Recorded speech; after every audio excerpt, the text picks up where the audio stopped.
In this video, I'll just give you a very broad understanding of Euclidean geometry as it pertains to circle geometry. And so in order of appearance of most popular, these are the different theorems that you're going to come across. So the first one is the opposite angles of a cyclic quad add up to 180. And a cyclic quad just means that the four sides are touching a circle. My advice is, as soon as you get to a question, look out for a cyclic quad and just highlight it immediately so that it's jumping out for you. It's amazing how often students forget to see this first one if it's not packaged as simply as this here.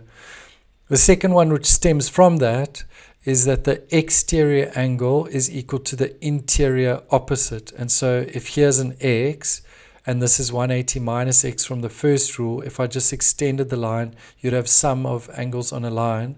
So this would be x. And so you can see maybe a bit more blatantly how that rule works. This one is also very common, angles in same segment. I like to think of this as almost being a trampoline. And so imagine with me that you put your fingers on A and you went down A with your two fingers, you would notice that you'd bounce into DC on the circumference and then pretend DC is a trampoline and bounce with your fingers that at the moment would be a bit spread out up to the top again.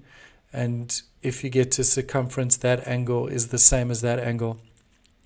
Ditto, if I started here at Y, then I went with my fingers, I'd end up at A and B on the circumference, and I bounce off there with my fingers back tight together at C. Another way of seeing and calling this in very colloquial language is bow tie. So if you see this bow tie effect, you know it's angles in the same segment.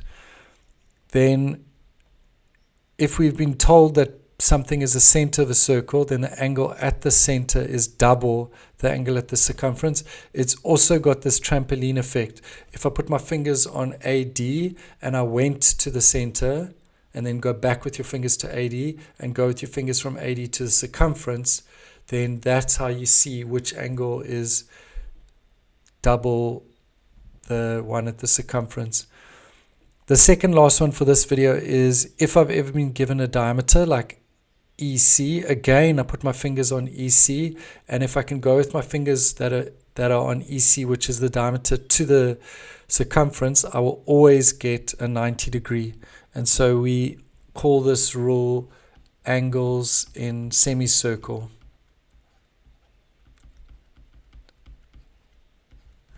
Or you could say diameter subtends an angle of 90 degrees.